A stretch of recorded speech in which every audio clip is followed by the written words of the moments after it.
And We are live. yes, yes.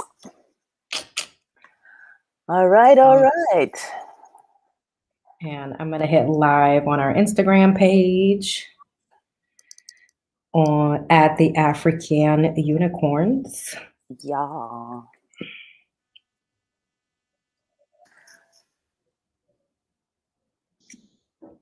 Okay. And we are now live on Instagram as well. Take a moment.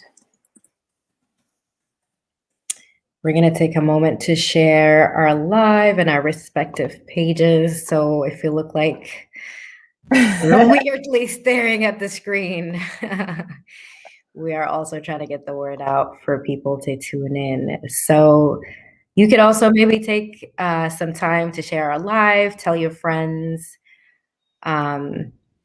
We are here. All right. Yes, yes. Tag your friends, hit share, and tell us where you're tuning in from in the meantime.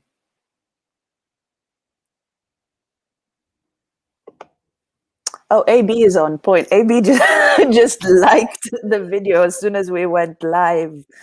Hey, AB. All right. Yes. Ooh. I don't know. Oh, okay. I was like, whoops. I hear myself again. again. Hey, Ahsan. Ahsan's here. Hello, Ahsan. We were just talking about you yesterday, Ahsan. Yes, we were. Ironically. The Towson University crew.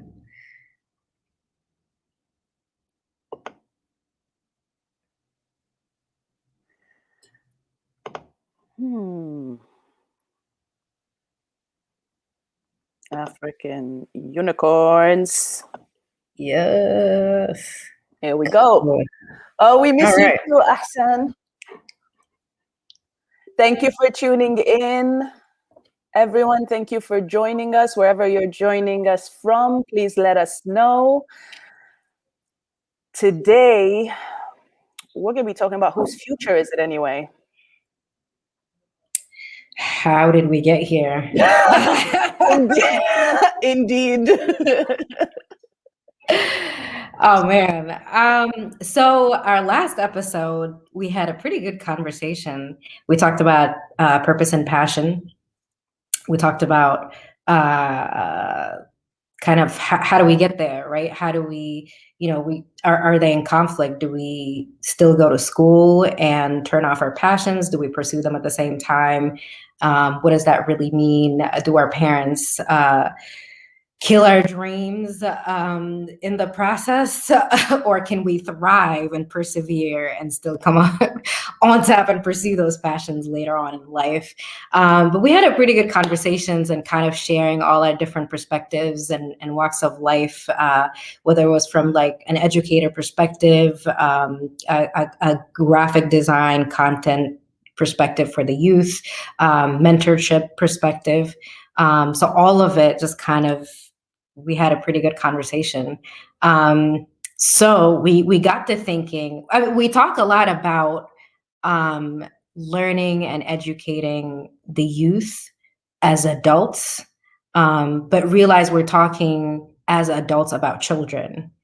And I think a lot of the times it can be a dicey conversation because as adults, we're sitting here deciding their futures, and we make it look grim, and it doesn't look fun, right? Like kids wouldn't be part of our conversations because it's so boring. Kids want to play, they want toys, and they need learning to be, and all of us really, we need learning to be enjoyable and interesting and thought-provoking, because we always want to remain curious, because that's what life is about. It's a lifelong journey. And if we kill it early for our youth, we just, our future will be stale. So in having these conversations really that's really my thought process, is that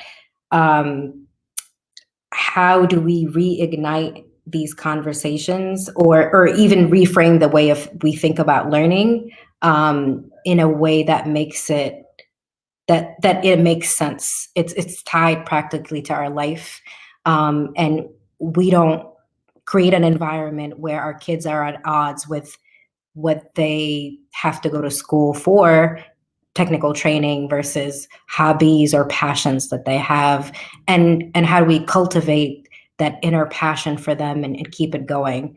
And the Afrikan Unicorn podcast, and tying it back to that, one of the goals is to have this platform, to have the conversations, really in kind of deconstructing certain elements of messages that we've been receiving throughout our upbringing, whether it's an African background, and kind of how that influences how we look at everything in life. And obviously we have people from all different walks of life, and that's what makes it so amazing, because we come together and share those stories, and get to come out with new perspectives and feel energized together to go and like change things in the world, right? So I'm excited to be part of the conversation today. I should have said my name is Inas. Should have introduced myself. Hi, everyone. Thank you for listening to me rambling for a bit. My name is Inas. I'm tuning in from Maryland in the U.S., East Coast. Woot, woot. Yeah, it's okay. It's not that exciting. But yeah, I'm here. I've got Dimah. I've got my fellow unicorns, ranting rainbows. We're excited for this series. So yeah, tell us where you guys are tuning in from. What you guys are looking forward to today. Take it away. Yes. I'm just going to preface by saying today is Mother's Day in what is known as the Arab world. And because North Africa celebrates today as Mother's Day, please, all mothers, this is not an attack on you. We love you. We honor you. We appreciate you. We want to be part of the future that we are creating. We want it to be relatable to those who will live it after us. And like Inas said, we wanted to make sense. And you said something interesting about our last episode, Inas, is that we were adults discussing the perspective of children. And for me, it was really, it was the children within, it was the kids within who were taking over that conversation, because we were children. How I saw it, at least how I felt, reflecting back on the conversation, is that it was really children looking into their future and trying to make sense of how we're here.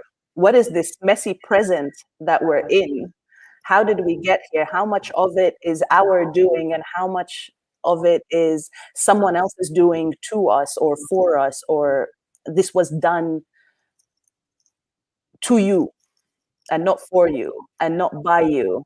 And in having these conversations, we realize that there is a thread, there is a commonality and a similarity. And as different as our backgrounds might be, this is something that is consistent in that we're too young to know, but we're old enough to know better. And it's balancing these two, or bringing them together in a way that makes sense, not just to the youth, because it needs to make sense to the adults as well. And if the adults aren't ready to put that perspective of the youth as part of the conversation, we're doomed to be in this vicious cycle. So I am pumped for this conversation and the rainbows that will be rented. But I say I am Dimah Mahmoud. I am tuning in from Inas's living room in Maryland. And I am excited to have all your inputs here with us, your perspectives. What did you think as a young person being told that this is what you're going to be doing? How did you challenge that? How did you take ownership of it? Did you take ownership of it? Have you made peace with it? There's so many more questions coming, so please stay tuned. Get your tea, get your coffee, get your juice, whatever time it is in the world you're in, or your water. Yes, sorry. Jean-Michel, over to you. Hey everyone, I'm taking water because it's late here, so I don't want to take coffee at this time. I'm Jean-Michel. I'm tuning in from Kigali, Rwanda. I am very excited for this conversation for various reasons. One of them is I view myself as an educator, and I always find myself in very challenging spaces where you get asked by you interact with a lot of young people and you get to speak in their lives, and it means that whatever you say has weight. And that is scary as hell because I don't want to be, I'm always like, I love it when it's like, well, you gave me this great advice and it helped me and then my future is great. But what happens if it's like you said this thing and then my life was messed up? So I'm always very cautious and always very scared. But I think part of but one of the experiences that shaped me was that when I was in high school, I was written off really early. I mean, I wasn't a good student per se, so it meant that a lot of times I was told, well, this is what's good for you. You can't do this. You can't do that. And so I'm always very careful never to say anything about you not being able to do it. And sometimes what I do is I always tell, you can do whatever you want to do, but I will tell them how much work it requires to get it done, and then they get to decide for them because I was always against anybody deciding for them. And but it's also a tricky position because sometimes what comes with youth is also this almost like no, it's both a strength and a weakness, this idea that they can do anything, right? Because it also means that they can do anything crazy, and almost like having to balance being like how much of it should it be like, well, I'll let you screw up and then you figure it out on your own, or how much of it is like, well, actually this is really what happens. And I think what I found is just being like, well, this is what will happen, this is what I have seen, and this is the pattern, and I'm telling you from a place where I'm old enough to have seen some of my friends who made certain decisions, and this is where it got to. But you are the one in charge of your life. I think that's for me the big thing is always telling them you are the one in charge of your life, and you decide how you want your life to go. And I'll tell you the truth, it's been the greatest joy of my life. It's now about 10 years, and it's only now. So just to show off, yesterday night, we had our national like beauty pageant, and the girl who won it was one of our former students. And and for me, the beauty of it was, everybody's like, oh, she's so articulated and she's so smart. I was like, well, thank you. You're welcome. We've done this, like, but it's also, but it's also one that I would never have expected to go in a beauty pageant. Like, never, ever would I have imagined. But, she called and she's like, hey, I'm going to go do this. I was like, go ahead. Like, do whatever you got to do. And I think the beauty of working and investing in young people is that you never know where you will go.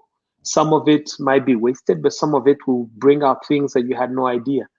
And that's why I'm always very careful. We should never, as adults, never make pronouncements about anyone. Never, as long as a human being is alive, they can do amazing stuff. And I think what the beauty of the age that we're in, right? It's like we are old enough that we sort of know what works and what doesn't.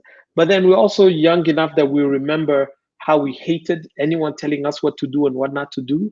So it's almost like you are not the parent. So like they will listen to you because you're not the parent, right? But you're also old enough to understand some of the worries that parents can have. I mean, what a great position to be in, because then it means that it gives us quite a responsibility to be able to say, you know what, no, really go for it, do this and this and this, but you got to work hard, you got to do all that you got to do, and yeah, so I'm excited about this conversation, and let's see where it goes.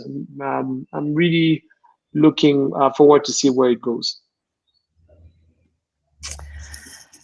We're not really the parent, but it's the bridge, isn't it? And again, we go back to building bridges as opposed to being the actual bridge, being that actual connector, as opposed to just building it and walking off, or starting to build it and then something else comes up. Because this is what happens, things come up, things pop up, and if we're not consistent and if we're not consciously deliberate in what we're doing, and I mean specifically in engaging the youth, what is the message we are leaving them with? What is the message we are embodying, so to speak, right? Yeah, I think about I go back to that proverb of it takes a village to raise a child, and it almost, a lot of the times, it just gets thrown out passively. Like for me, it doesn't really. It's so deeply rooted in so many different aspects that I don't think we really explore it. Because in having even this conversation, it's, well, you're not a parent, so what is it? You're not a parent. You're not directly an educator. Like, what is it? Why are you having this conversation? And what credentials, what expertise are you? What lens are you having this conversation from? And I go back to that proverb because, a lot of the times we end up in these academic debates philosophically about how do we better serve our children, or how do we become better parents? And we read some articles with like, top five things to like watch out for, or like advice like that. And I think in reframing it back to like, if we look at it from a community, within a community context, there you have your aunts, you have your uncles, you have your neighbor that has played some sort of a role in your life, in your character development, in your growing up, and whatever. And a lot of the times we don't, at a certain point, I don't know where it happens, but we kind of disconnect from that mentality or that perspective.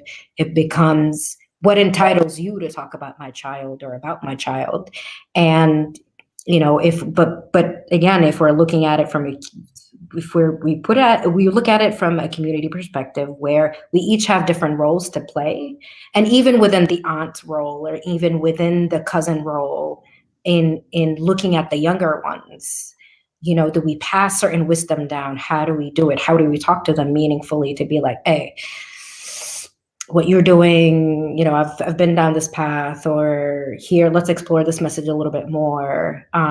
These like conversations, like down to like one-on-one that we're having, instead of just kind of looking at it from the institution perspective and like looking at what schools are providing. And now let's look at it, as our community, like what are we doing in our just daily life? Like, you are in somewhat of a role to impact youth, whether you consciously think about it or not. And back to what Jean-Michel is saying, it's like, as a mentor and an educator, as someone like closely working with kids, like you have such an immense influence, right? Because they're looking at you directly, you're modeling to them. So that comes with a huge responsibility, but a lot of the times we don't really look at it that way. We just kind of like passively teach, or we just get up there and be like, oh, what is the lesson plan? We're entitled. We feel entitled so that this is what's I mean, this is the natural order of things. We Yeah, are older, yeah. they are younger, we teach, they listen. Yeah. Yeah, and one of the things that I think I really love in what Inas you said about, well, if we truly take it to heart that that it takes a village to raise a child, then why have we? Because for me, I think that we have bought into this European concept of an education system where you basically take kids and you throw them under the responsibility of an institution, and they're supposed to be doing the work of like raising these kids. But the reality is that actually education is the responsibility of everyone, right?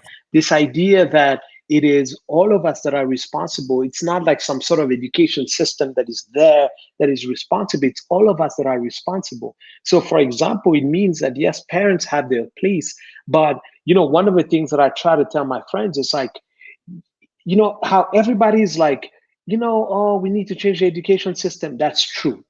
But the problem is we make it far more complicated than it is. I'm like, take work lunch and take one of these kids and take them to lunch. Just share what you do.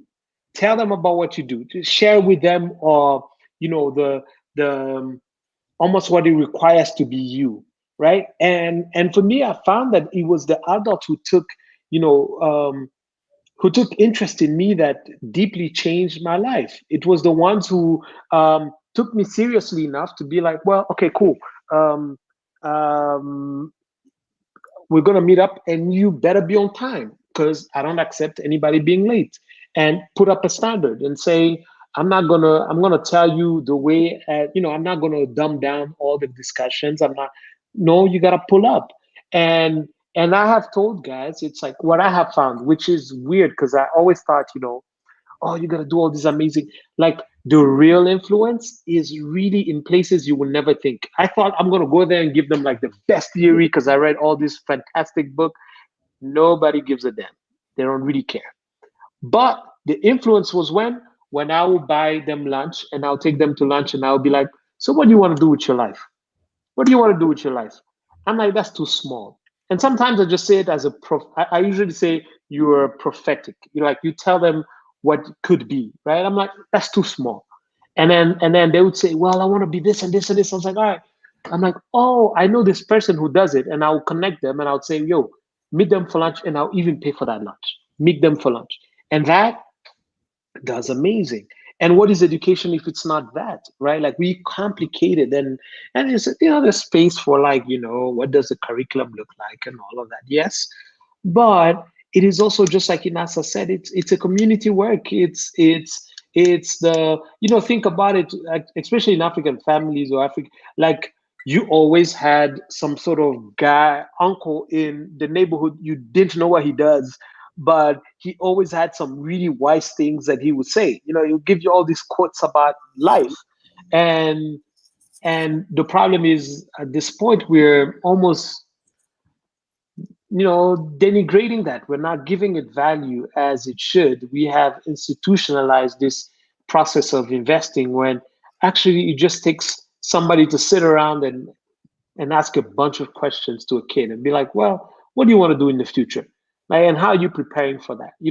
And letting them tell you a lot of ideas that you think they're not. For me, I found, it's a process of also asking questions that you know the answer for, but you're allowing them to think through it, right? It's like, well, I want to do all of this. How are you going to pay for that? How do you sell it? Why is that different?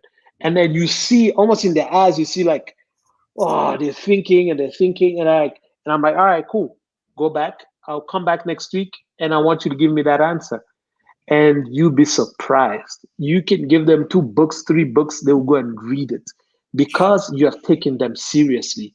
And that's something that they lack. It's something that a lot of young people, if they could get, that would be amazing, like really life changing. I think it really, not just is it that they're excited that you put that interest, or because they're lacking it from their parents or from their schools, even because even the institution, the way learning is being done, like seriously, there is a massive flaw with the global education system, in that it is designed to fit in and continue a vicious cycle of oppression. Let's call it what it is. And in this system, you cannot have youth ask questions that poke holes in a system that is already shaking because it is unsustainable. And one of the things that really struck me and I hope we can get more into talking about what you do with I Debate Rwanda, because it's fantastic, is challenging that narrative that why do I need to do that because I said so? Is challenging that because I said so. Because, who are you to say so? Yes, okay, you brought me to this life, but beyond that, where is this I said so coming from? And one thing I've personally experienced with youth and from them is not just expressing interest in what they do. And it came completely unplanned, and I wasn't consciously doing that. But truly, when I went to my village, Kabaja, on the Sudanese side of Nubia, very north of Sudan, I didn't know the language. I didn't know anything about this village. It was my first time there. Didn't know anyone, I didn't even know my cousins and the relations between them, because everyone's connected. Like when my father said the entire village is your family, I thought he was exaggerating, but literally the entire village is my family. And then the village next to it, and then the island across from us is all my family. And that's not even counting the people in the diaspora. But when I told these kids that I want to learn the language, and anyone who teaches me one Nubian word, I will teach them 2 English words, because that's what I know how to speak, and I don't know how to speak Nubian, and they are interested in learning another language other than the Arabic that they are taught in schools. If I tell you how many times these kids would stop me in the morning, like on my walk back from the Nile in the morning, these kids would be lined up because they know not to come with me to the Nile, because the morning time, my time with the Nile is my time with the Nile, and they respect that. But on my way out, each one of them is standing with a new word or a new idea to help us learn something about this village. Like today, we want to take you to this part of the village so you can see this, and that. And the leadership they show and the creativity they come up with, how they divide who's going to do what, was really, truly inspirational. It was really life-giving. It was like, these kids never left the village, but they have such curiosity. They have such passion. When I said, how do you imagine this village? What do you want with this village? Like, hey, let's plan a garden. Let's plan an area for us here. I'll try pulling up the picture to share it, but the photos each of them came up with when they drew their ideal park, their ideal garden, the children of Kabaja Garden, it was amazing. And it was all things they knew they can do with what they have in the village. So it links back to exactly what we were talking about last discussion, working with what you have. These kids literally working with what they have. The covers for toothpaste that they will connect with a wire and find a twig or a long stick from one of the palm trees, and they will have races with them and create race tracks. And that's part of the garden that they've envisioned. And it's everything that is available and just thrown. And we have so much to learn from that, but some way along the line, because we've internalized that youth have nothing to give, because that's what we've been told, yeah? You can only give what we tell you to give because that's all you know you have. Yep. I think, yeah. Sorry, I think both what you guys touched on, it's essentially the premise of, it's literally just building relationships, right? At the heart of all of this. You're saying, toss the institution, F that. We're pretty much going to focus on the building block of all of this, which is literally human to human building relationships. Like, what do we critically think about that when we're relating to kids? Like, we think about it for adults all the time, whether it comes to familiar relationships, family dynamics, whatever. But with kids specifically, you do have to think about, how do I cultivate a relationship with my child? It's not just all play, it is all play in the sense that if you're conscious about, you can filter messages through play in a fun way, right? Because I said so, and just ending the conversation there doesn't allow for the imagination, the creativity, and the curiosity of kids to develop. So you're literally stunting their growth at that point. You're saying, no, stop. Like, you're literally just like, no, stop. Don't think about it. I said so. Now go away. And what does that do? It's you're literally, you have to think about the implications of that. You're from earlier on as a parent, as even just as a cousin, or as an older uncle, or as an aunt, in even in how we relate and how we communicate with our younger ones. It's sometimes they're a nuisance, or, oh, you're so annoying, or you're this and that, and we don't take time to cultivate a cool relationship with them, right? And I think that's back to your point, Dimah. It's like such a practical, great example. It's like when you allow them to express themselves, and you're not saying, let's commit to doing this garden like right this second. So as adults, we sometimes get daunted by, because kids are jittery, like they have all these ideas, or let's do this and let's do that. And you're like, oh, wait, I have so much energy to focus on this. But we have to learn how to guide it, right? Instead of being overwhelmed by it and shutting it off and saying, because I said so. But how do we kind of cultivate it in a way that, okay, we can manage this energy. We can start with something small, working with what we have at home, and then we can eventually build from there. But don't kill the dreams in the sense that, oh, this garden or this village will never happen, or your idea is just too X. Yeah. But well, have you thought about this? Like, ask questions to get them thinking about the roadblocks. Don't do it for them, right? But ask those probing questions and building that relationship to get them to problem solve. And that's how you kind of get to have these skills be at practice, right?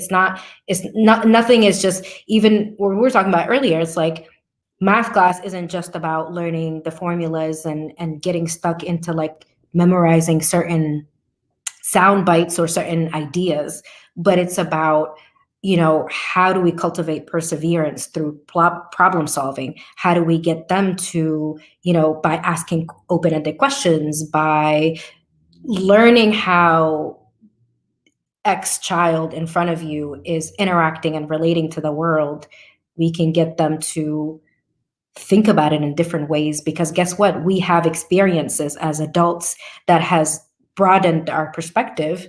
So, and that's something that they don't have, right? Their perspective is whatever perspective you give them. Like when you think about, as a baby or as a child, you're being taken to wherever your parents are taking you, right? So as adults, we have these perspectives. We've had a lot of experiences. So instead of limiting their ambition and their imagination, let's flip it back and get them to use that imagination. And if we marry the two, our experiences and their imagination, like, who knows what's going to happen? Like, who knows what kind of garden we can build together? But that requires a very collaborative way of doing things and thinking about relationships at its core. Which is why I really like how you said guide and cultivate, because there's a huge difference between guiding and containing, guiding and restricting, guiding and limiting.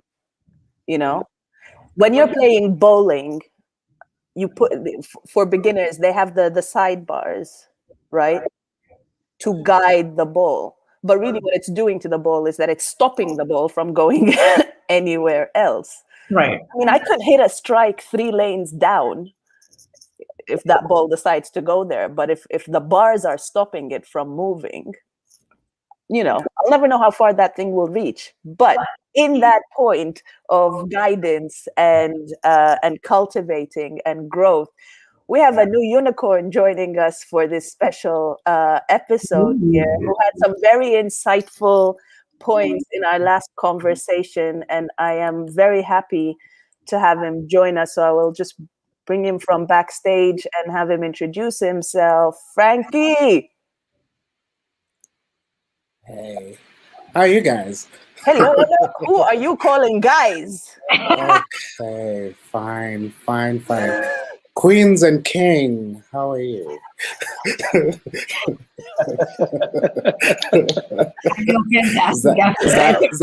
that better? Much, thank you. Oh, Lord. Welcome, Okay. Frankie. Please tell us where you're tuning in from and a little bit of what you do to invest in the youth. I am tuning in from Kenya. I live a little bit outside the city, so I'm in an area called Tigoni. It's a really dope place.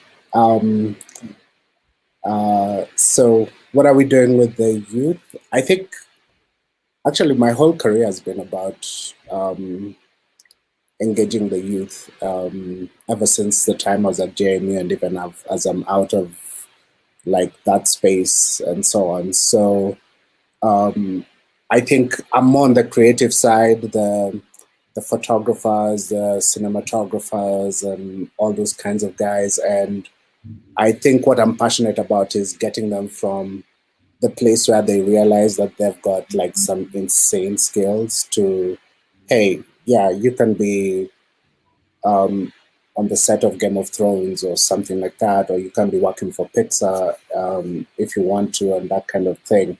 So yeah, my career is still there, and I'm still sort of helping them connect those dots at because when they come to you, they're just like looking at it like this is a far-fetched dream. And I like what Jean-Michel was saying before. It's like he sits down with them for lunch and is like, man, that's it? That's all you're dreaming of? Like, you can dream bigger and so on. So, yeah, we're just in that space because I know, like, when I was coming up, someone did that for me, and it literally changed my life and trajectory of all the things that I can do. So, whenever I have the chance and the time, yeah, we put it up there and we make it possible for them to be, I mean, hitting those heights whereby they probably didn't think that they could hit them. So that's what I'm doing right now. I run my my own marketing agency in Kenya. I have a farm that I run, and I've got a few more ventures that I'm getting into. So it's just a consummate entrepreneur just getting into Serial entrepreneur, stuff. Frankie. Yeah. Yeah. Thank you. I want to say here that how I know Frankie was from Towson University taking over, was it James Madison? Yeah, James Madison University. James Madison University. Spring break for the international students was something that, you know, it was a concept that didn't hit very much. So we always looked for other things to be done because, you know, what is Cancun? And so we used to go to James Madison University for the international students leadership. And that was a huge investment in ourselves, in myself personally. And Frankie was one of the people who helped organize and curate that. And I'm so grateful to still be in touch with him. and Oh, sort of trace who we are from then to today. Yeah. so Frankie, did you go to JMU? No, I went to Eastern Mennonite University, so they're next door neighbors to each other. Yeah.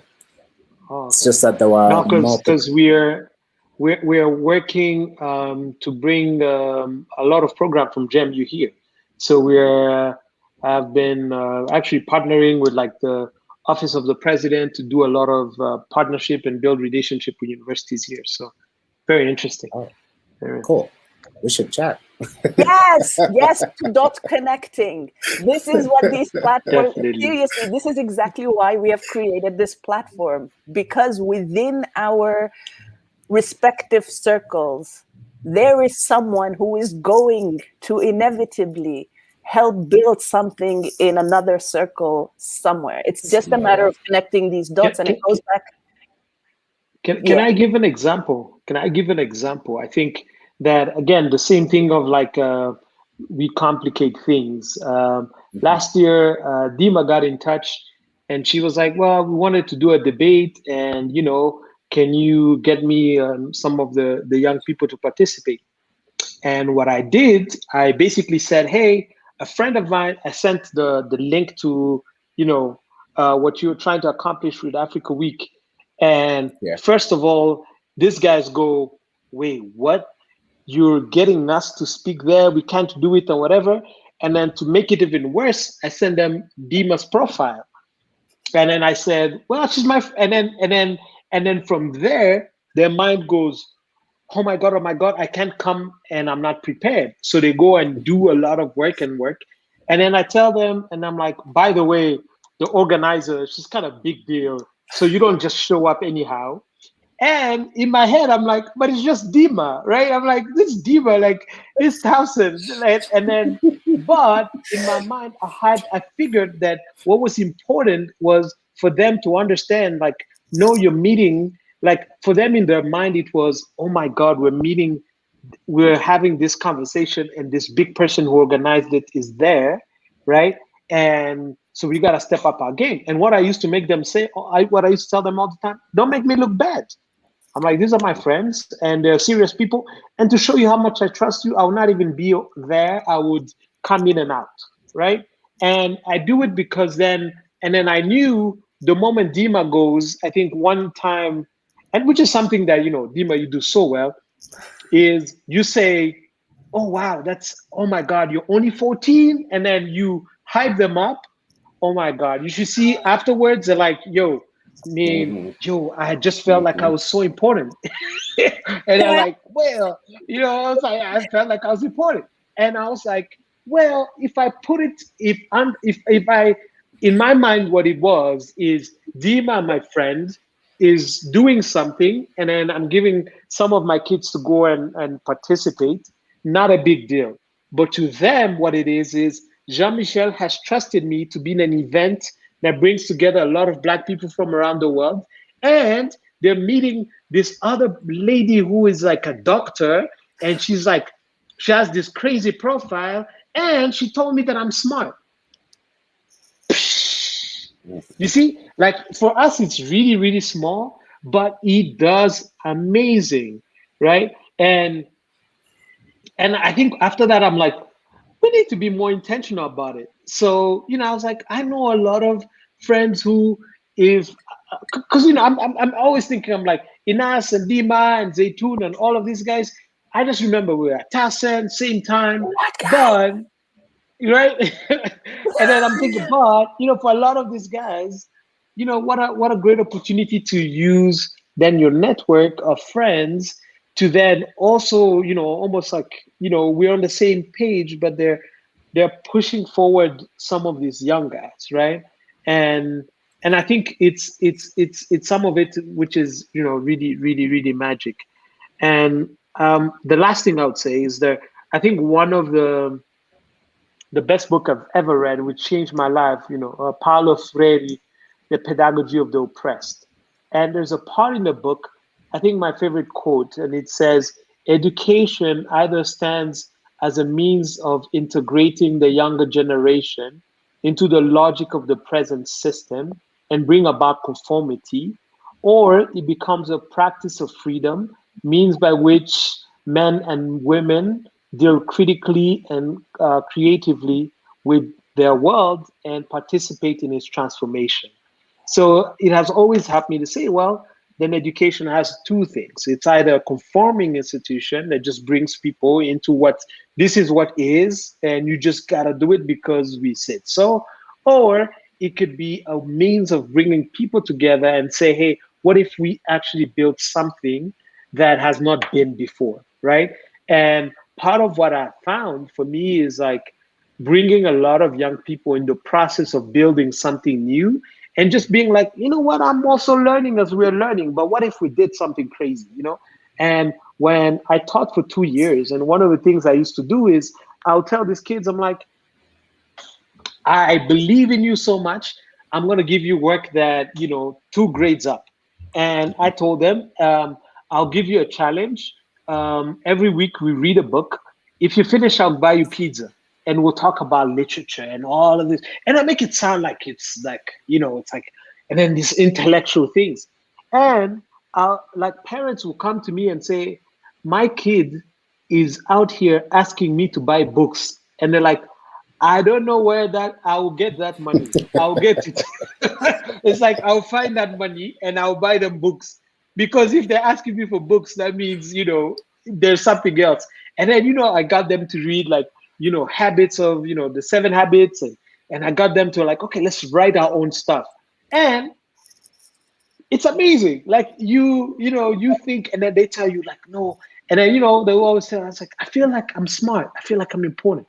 I was like, and then there, it's like, then we can do wonders, right? Like we can then go and like flip things around and do all these fantastic things. But it takes so little in the beginning, just a change in what we think they can do. And then the rest literally is starts amazing. with what we were saying in the last episode. Again, start where you are. Start with what you have. Like you were saying, we all have these networks, we all have these circles. And if we are not networking up, but networking within, you know, Africa Week 2020 was the first reunion of Africa Week 2020. It was quite literally 2 people reaching out to their networks. And we ended up having 6 days of non-stop live streaming of all things Africa Rising. That was crazy. 6 days of 2 people. We're talking about 2 people, just 2 people. And together, that platform for those 6 days brought together and reached over 44,000 people. When we're talking about the future we're looking for look like, if we're not including the people who will be leading that future at the time, what is the point?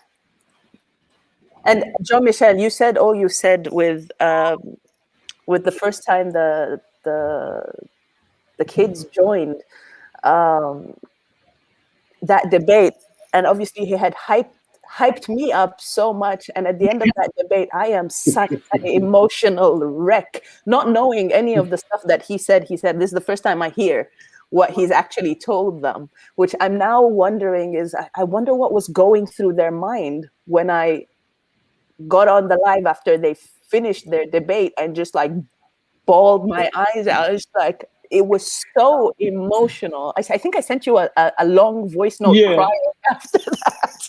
And I forwarded it to them. Oh my God. I was like, and I'm like, no, but I did. And I told them, I was like, yo, listen, this is, you know, it was like, this is the same person this is what she said. And then, but I tell you, the way it built their self-esteem, it was amazing, because for them, it's another sign of, I want to be that. Because, you know, people can only be what they see, right? And then all of a sudden they see someone who's like, yo, this was great. I really think these guys are brilliant. And it's like, whoa, now we gotta gotta do something else, and it's crazy. It's crazy what it can do. Yeah, just a little But bit. the interesting thing for me is it's great when you talk to your peers and you can see what kind of connections that they build for you, and how they elevate others, because it's also it's a gift to be able to elevate somebody. Now the hardest part is to teach other people who are maybe within your same age group or at the same financial level that you're at, to do that for others. And I mean, in my circles, that's a challenge, because you're a lot of what you've done is an art, or it's a craft, or it's something that you built by yourself. You've got methodologies in place and so on. And you're looking at maybe another CEO on the other side who runs their own agency, and you're like, I mean, you've got all the gifts to give, but you just don't know how to give them. And sometimes I think that the hardest part for me is that, I mean, we can be trying to do the good, but in some sense, we almost need a conference to teach other people how to do this stuff. Because I mean, it's been interesting when I go to lunch with them, and they always look at me and they're like, "Man, you connect with them so well," and you're just like, "But you can do the same thing too." It's just that you're not. I mean, you're not doing X, you're not doing Y, or you're not being open enough, and it's always so difficult to figure out. So where do you start? Because you see, our world is so integral. It's that actual part of elevating these young ones, or the youth, or these ambitious ones, is so pivotal right now, and you just have a limited amount of time to be able to do that, because I mean, they're making their decisions so fast, and the world is changing so fast that literally they could have been incredible in this one thing, but because they reach, I like Dimah when you're talking about. I mean, you've blocked the road path, the paths. Like, in a sense, you're not allowing me to go this way. And the way that young mind works is that, hey, I'll just bounce off and go this other direction because that's what's available to me right now. And I mean, I'm curious. So how do we teach others to be doing this stuff, and where do they even begin? It goes to Hold on. communication. This particularly meaning what? I'm gonna have to get specific here. Oh, this meaning that, how do you teach another older person or someone in your age group who may have the gifts and skills to engage young people, to start engaging them? Like, Okay. how do you get them to start? How do you get them to, hey, this is how you position yourself? I mean, some of the things like Jean-Michel is putting out is that coffee, pizza, I mean, those are the basic things. But I mean, for some of these guys, they're not even thinking that. They're just looking at it like, you need to come to my office and you need to have a resume and a letter, and you present it, and you better have these grades. And yo, I don't know if the world still works like that. I mean, if you're going to get the best of the best, I don't know. I don't think Yeah, it works but like that. I think it's also people forget too fast. Like, sometimes I think at the end of it, like when you bring some of these guys to speak and they're all about, well, you gotta have this, and it becomes all about them. I think for me, the first thing is, like, first of all, it's not about you. Humble yourself, get out of yourself, get out of your, I'm Mr. or Mrs. Superman. Like, it's not about you, it's about these young guys. And part of what I have found to be, it's like this self, like, erasing, this thing of like, yeah, I've done this, but who cares? Like, I am here for you, and I want to hear you. I want to talk to you, and let's go with that. And yeah, it requires a certain level of humility and understanding that the world doesn't revolve around you, and that you're rather part of something bigger. Because I think that's what it is, right? It's like I am not. I could, if I come and flex, you're only intimidating people, and people are going to be like, well, that's good, but honestly, once you leave, they're like, yeah. But if you humble yourself and see it's not switch, it's not you, it's them, and yeah, that's the only way that I think it works. Popping those bubbles, it goes really, it goes to the heart of what Inas was saying earlier about it being about communication. And we were talking about this, like last week at some point, saying that really the heart of almost all our problems, if not all our problems, is miscommunication, is intergenerational miscommunication. Because first of all, we are conditioned to believe that there is one form of communication, and it is verbal. And most of this verbal communication is in a language that is not ours. And so when we internalize what is being communicated to us verbally and disregard or leave no room for understanding the non-verbal communication that happens along the way, alongside said verbal communication, then it is a disservice to us and disservice to the people we are communicating to or with. And when Frankie says, how do we teach others? It's the same way we learned. We learned by seeing. They say kids won't do what you tell them. Kids will do what you do, what they see you do. So when kids see parents saying, because I said so, they will grow up saying, because I said so. When kids see parents or adults not able to engage in a conversation that has disagreements, then they will grow up unable to be present in a conversation that has disagreements. And so then there's lashing out and so on. So by the same way, investing in the youth is communicating what we're doing and let that speak for ourselves. Sometimes it goes down to human interaction, and that's something that's so taken out of the picture as of late, because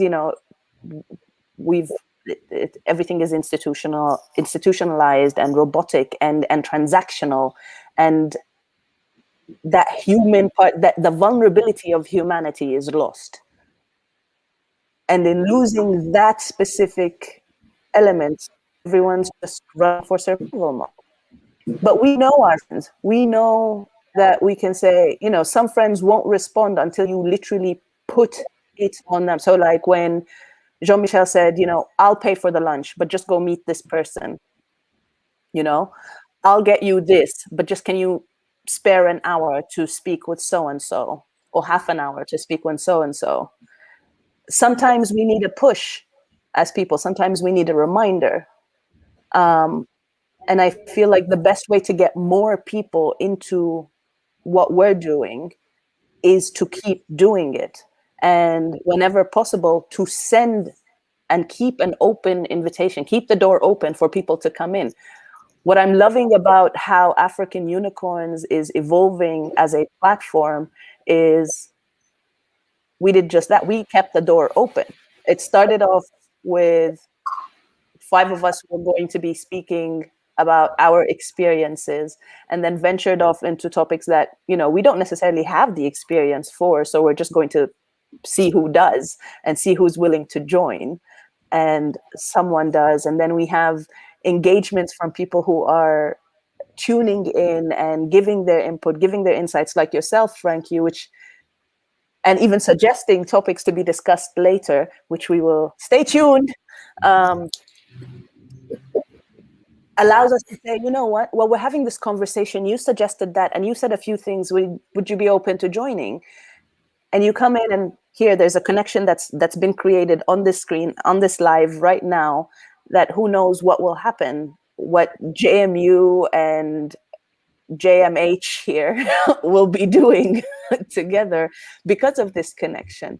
So we teach by doing, we keep inviting, and we keep it open and keep focused, because it's been 1 hour of this talking and we didn't look at any of the comments. So while someone takes it away, I will go back up and look at the comments. Oh, Myron. Hi, Myron. Hello. So back to your question, Frankie. So it's how do we engage with the kids? How do we engage with the youth in general? If you have advice, essentially the essence of the question is what advice or what practical things can we give to somebody who's trying to connect with the youth to play some sort of a meaningful role? And I find myself just saying in my head, we're overthinking it. Like, and not to be facetious, like I think when you look, because when I unpack that question, it's really about how do we cultivate the relationship with somebody for it to be a meaningful exchange, right? And a lot of the times when we look at kids as adults, whether as parents or as an older sibling, kids love play. Like, I mean, that's at the heart of, joy and play. That's what the kids do a lot of the times. And I think we have to look at a relationship and how we are literally engaging with that as adults and being conscious about it. And we've talked about, and Dimah, you've mentioned this at some point, and being deliberate and conscious about what it is that we do. So, and even just looking at like how you are with your friends, like how do you relate to your friends? What kind of conversations are you having? And the fluidity that comes with that and connecting with people, it's the same way. And back to essentially that point you made, Dimah, is how do kids learn? I mean, as babies, it's observations through taking in a lot of what's happening in your environment. I mean, literally the mechanics of learning how to walk as a baby, like nobody has structured a course to put this baby through and different modules as to like, how do you move your first step, your first leg forward and put your leg, it's just like, you don't do that. How do babies absorb that? Is through observations, through trial and error. And we forget that as we move on or go through the different stages in life. It's like, that's the most fundamental thing at the core, right? It's we have to be able to also as adults observe how kids are in their environment. How do they like to engage in their environment? If little Johnny loves telling story all the times and he's off task, quote unquote, off task in the classroom, or has a hard time and kind of just wanting to talk too much, quote unquote, how do we guide that in a way that's productive? Can we look at certain things that he like? If at the heart of it is storytelling and Johnny likes to talk a lot, can we get him a book club? Can we get them in a play? Can we get them engaged in some sort of an activity to cultivate that so that they can use that, the traits that you're seeing and different elements of expression that they're paying attention to that and observing it.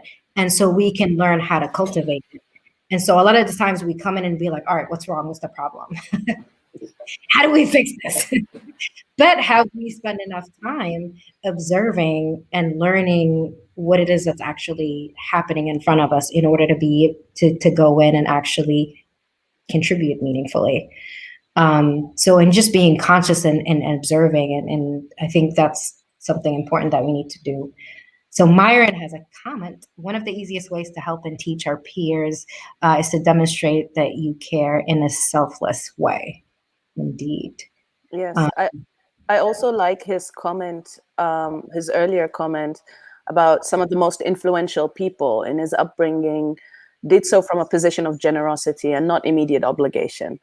And that makes such a huge difference. And it goes back to the nonverbal communication, I'm not doing this because I have to. I'm doing this because I want to. I'm doing this because I'm interested. I'm doing this because you might bring something into my space that I may otherwise never be exposed to, because I'm no longer a child, because I no longer have that curiosity, because, you know, there are different times and different worlds and so much in between.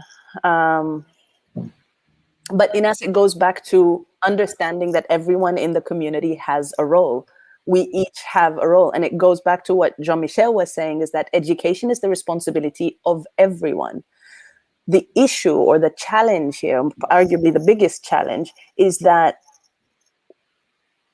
we don't know how to, some people don't fully know how to frame or identify their role, because they're not comfortable in that role, because they don't know what that role is, because they don't know what their potential is, because they don't know what they are capable of, because they have been told to stay in a box. And I really like what Omar said here.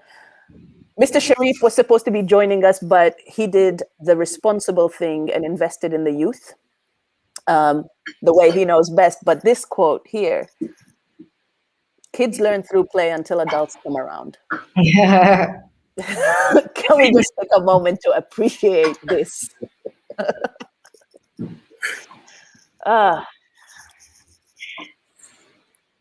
So we're at an hour and 6 minutes. I think we said plenty.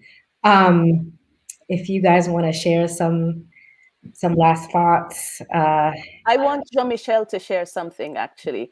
And every chance I get, I ask him to share this story, because it's a very, very important one, about how this girl challenged her father, and then the father came to Jean-Michel about his doing in challenging the order of things in the household. Please, Jean-Michel, it's one of my favorite stories. No, so I was working with, actually, I think Inas, you probably met her. They came in the US one of these years, I think in the first group. And she was 14 at that time. And as part of that, they had to read the vision of the country, so Vision 2020. And the dad was actually part of the people who had made the vision. And then, you know, she, as one of our assignments, she had to read all of this. And then she goes home and she talks to the dad. And the dad is, you know, and she challenges the dad. So the dad, you know, he says, oh, well, you know, this and this. She's like, no, but you haven't thought about this, and you haven't thought about this, and all of these things. And then the dad comes to see me the next day at school, and he says, you know what? I don't like this debate thing. And I was like, why? She's like, you know, yesterday, you know, Casey was the girl was like, came to me, and then she was asking me all these questions. And in my head, I was like, you know, it's like, as a father, you know, I told her just stop or something like, you know, this is what it is. And then she says, well, I disagree for the following 4 reasons. And then he says, the most conflicting thing was that those 4 reasons were well thought through, they were really logical, and they made a lot of sense. And then he says, and then there I was in a conflict, because I mean, I would love, like, I hate the fact that she will respond back to me as her father, but then also I would love for her to respond to, you know, to other adults in that way, right? Like, I would love it for her. So he's like, so I'm finding myself in a dilemma. You know, do I allow her to like continue just saying no, I disagree for these reasons, and or do I, you know, what do I do? And then and he was a very good one, because he said, you know, even though I might not like it, but I think she's in a better position like that. Like, I would want my daughter to be like that. And she went on, and she's doing amazing things. I mean, I think now she's working at the first lady's office or something like that. But that was also because the father was, you know, able to just be like, I might not like it, but this is good for my kids. And that's something we need to be okay with. We need to be okay with being wrong. We need to be open to learn things from a different perspective, because whether we like it or not, it wasn't too long ago when we would have done anything for our parents to see something from our perspectives. I mean, it's still happening now in many, many cases. But I think also this is part of the ways we need to consider in how we're investing in this future, is having this open debate, is cultivating this way of communicating, this way of conversing that is based on logic, that is based on sense, and not out of fear, and not out of worry of how it will be perceived or how we will be punished or reprimanded, or, you know, that there's, there are ways to be respectful and still show your point and hold your ground. Yeah, and that's amazing. and I think it's we have to demonstrate that, right? It's Right. like We're when learning we, you know, we tell guys, it's, you know, when I worked with other teachers, like, oh no, you let the kids have too many opinions, they're not going to respect you. But I'm like, no, they don't fear me. Yes, and I don't like to be feared. They respect me though, because if I say let's do this, they will do it, right?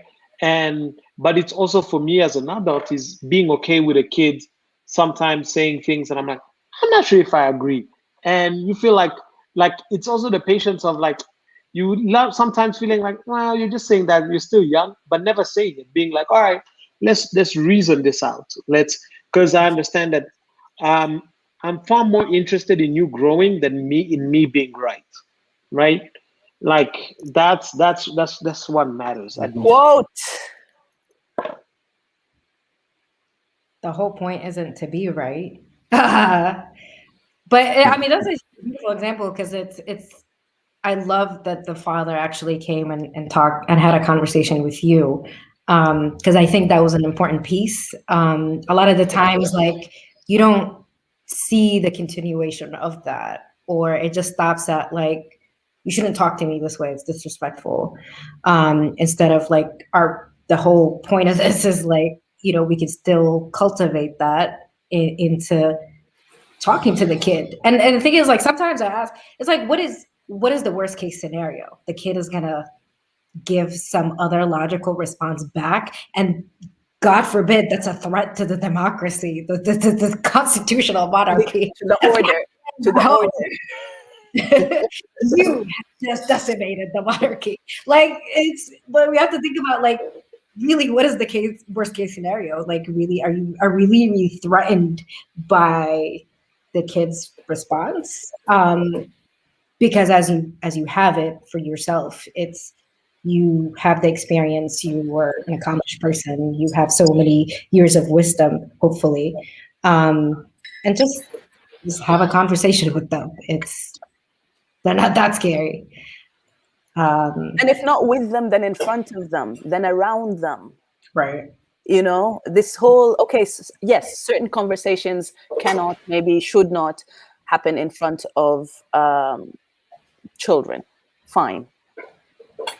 But what these things are, we again, we have to be very intentional about what these things are, because then they grow up and not knowing that things are happening around the world that they have absolutely no idea, because somehow that was the idea of the surroundings at the time to protect them from it.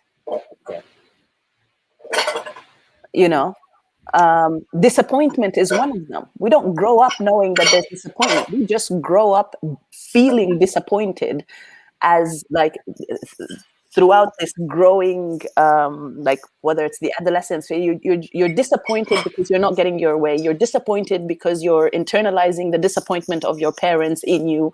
You're disappointed because you don't know what feeling actually is. And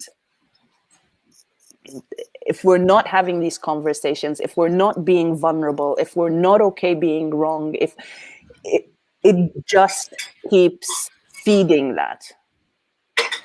I think we have to be also okay be feeling uncomfortable. Like, it is part of the learning and growing process, right? Like, if we're resisting change, and if we're resisting a way to a new way of doing, a new way of being, or a new way of just having conversations. There isn't moving forward. There's always this kind of this state of being in perpetual frustration, and that's not healthy really for anybody. So it's okay to be challenged and be wrong as adults. I think it's tough where adults come in, because if you look at the dynamic of being a parent and the things that they have to go through, a lot of the times, imagine they're coming home stressed, or they don't register that what they're telling you at that moment in time is so pivotal. You get, and literally it's just like it's verbal diarrhea. It just got flung out, and no one cared what was going out. And I think that's the toughest part about this pivotal things that you grow up with, and that you sort of seemingly hit this roadblocks. And I think the toughest part for young people is learning how to grab that moment and tell the subject, pause. This is actually something really important to me, because there's no, or I think there are very few parents who will not pause when you just tell them, hey, I really need to talk to you right now. Yeah, and that engagement that happens. But maybe I'll take this opportunity to put out what I think should be. I think one of the biggest things as this older people, if you want to engage the young people, is you can be of your generation, but don't be trapped by your generation. In the sense that these young people, or any young person, look at today, things happen so much faster. You've got billionaires who are 4 years old, 6 years old, sometimes 21-year-old. I mean, literally, in some cases, they're going to make more money than you will ever make in your life. You get? So things in this new world, this new dispensation, are moving so fast. It does not extricate the maturity that has to happen for you to be, I guess, responsible about using all these gifts that you have.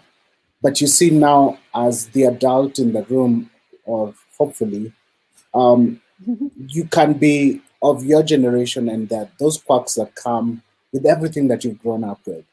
But sometimes you have to step back and know the person you're talking to is not of your generation. They're outside your generation. They've got so many different life experiences and so on. And you kind of have to pause a bit and start talking to them. So that's one. Number two, you have to be generous with your time, your temper, your patience, and I think most of all, you have to be generous with your life experiences.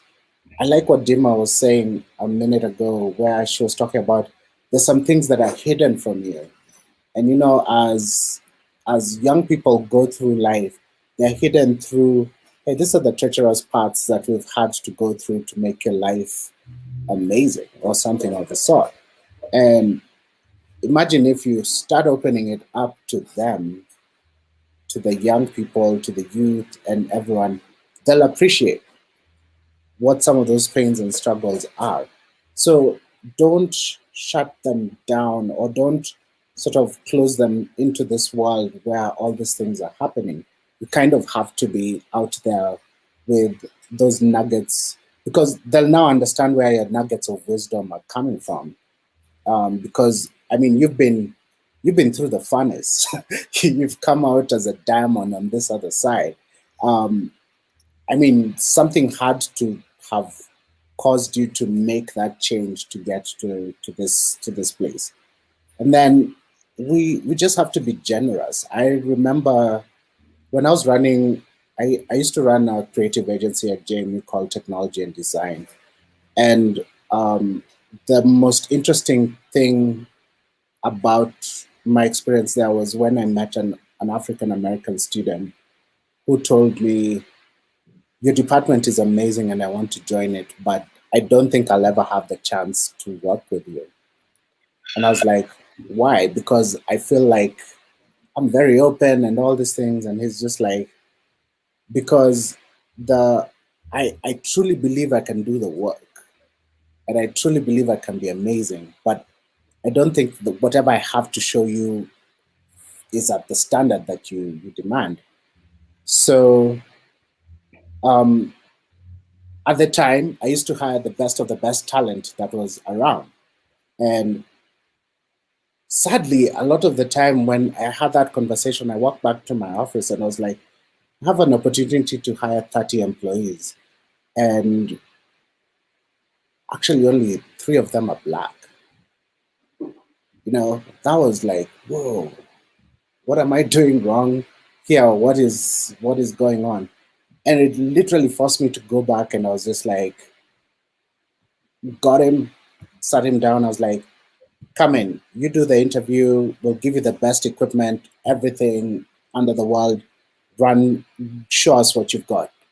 And literally, this guy went from a candidate that was not being considered to being a lead on the videography team. You get. And it was all because when now we started because I was so stunned by that experience, I went back and decided to talk to all the profs in the school and the classes and looking at how they disbursed equipment. I mean, students of color have a hard time reserving equipment. And it was just one of those things where as someone who's in the system, you discover that the system is literally, I wouldn't say gamed, but the construct of the system just punishes these kids who could be amazing. So right now, as I'm speaking, he's probably the guy who will be talking to Jean-Michel from JMU, right? Because that's now where he works. He runs an office at the I think the Center for Global Engagement. I think that's what they call it. And he's the guy now who would come to Africa to engage Jean-Michel. But I mean, we sincerely, I mean, we still stay in touch, and he tells me, I would never have these opportunities if, I mean, that change of mindset would not have happened. And so for me, the message is, I forget whether it was Myron who was talking about being generous with your time, and that a lot of those moments were not because of someone who owed generosity. It was just like literally people just gave themselves out, right? Yes, that's a quote. That's it. And a lot of times, even for those older people, it may not be your first inclination, but if you see that person with potential, grab their hands and just sit them down. And there's no better time than the present, sit them down, because they don't have a lot of time on their hands, and you can talk to them and engage them. What happens thereafter is now up to them, but literally do not let that moment pass you by. Just be there, because I mean, amazing future. I've been blessed. I've seen so many people become so many great things, and I'm not even 50 yet. Like, I'm still seeing all this happen. I mean, a lot of times I'm invited to so many incredible launches and so on, and that's the gift that you get, that they just keep on validating, hey, you trusted me and you put me in this spot, and thank you. Come celebrate this pinnacle in life that I've gotten to because of this tiny part you played in where I am in my journey. And let me tell you, it's amazing. It feels amazing. Yeah. Anytime, all the time. That, I mean, definitely one thing that you said that resonated with me most is in how do we get to like, changing that perspective when you change the way you look at things, the things you look at will change, right? It's that adopting that really stepping back, stopping, reflecting, as you said, the experience has forced you literally to stop and kind of evaluate and go through asking all these questions of how do I attract more kids that are not here, that should be part of this conversation and so forth. And also in kind of reframing it for yourself as to in taking your role from a place of thinking about it from generosity and kind of wanting to effectuate change and contributing and doing something good, rather than a place from like demands and expectations where you're forcing or you're expecting something to be given back in return, and that becomes more of a tense relationship, and it's not flowing out of a place of love and giving good and generosity. So thank you for sharing that. We appreciate you coming on as just kind of joining our ad hoc very much thing. We are going to try to do that, I think, from every now and then to shake things up and just kind of tap on somebody who's been listening to us and been contributing a lot. So we appreciate that. It just adds more to the conversation. And that's the whole point of this, the village, and kind of feeding into each other, sharing our perspectives and learning and growing together. So we appreciate that. Thank you for coming on. And thank you for Jean-Michel for being a returning unicorn. And as always for Dimah as well. I think we're out of time. So I want to sign off here, but that's one of Frankie's suggestions, actually. I think also, again, in understanding our roles, understanding our capacity, and understanding what this is, I think we need to call it what it is. And it's just simply not going to be a short show type thing. Yeah. And yet another example of how we can draw in experiences and learning from others' experiences and how we do what we do. So thank you so much for tuning in, Frankie, and also for inspiring us with our next conversation and our next topic. I do have one closing remark that I'd like to, again, bring back to Mother's Day today, and in that this was in no way an attack on the parents, on the adults, because there's an African proverb is, what is it? Youth can get there faster, but the old know the way, the elders know the way. And there is the need to be that balance. And again, going back to being the bridge, like Jean-Michel was saying, we're between this and that. We're between the ones who want to run and are ready to go and then just like jet off, and those who actually know the way, who know that there's a roadblock down there or there's a something there, that, and how do we communicate these together? And hopefully that's going to be something we pick up in our next conversation. And again, thanking all our elders who have taken the time to see us, to allow us to see ourselves, and to allow us to see others the way we have been seen. Even if we didn't know that that's how we wanted to be seen or that's how we are seen. And I would like us all to just take a moment, maybe after this live, to just sit and reflect at how many times, or that one time that you heard something that an older person thought of you that you had absolutely no idea, and how that made you feel, and how that drove you to do something, and what that something was, and how that then rippled into something else. And understand that you could be that person for someone else. Whether that impact was positive or negative is up to us. And I invite us all to take that moment and really think of the elders who have impacted us in a way that said, I want to be that. I want to be like that. I want to have that. I want to be that for someone else, and left it with you as you moved forward. Thank you so much for this conversation and for tuning in. And that's me for today. Hit the subscribe button, like and follow, and share this video to keep them coming. Yes. And here we go. Peace.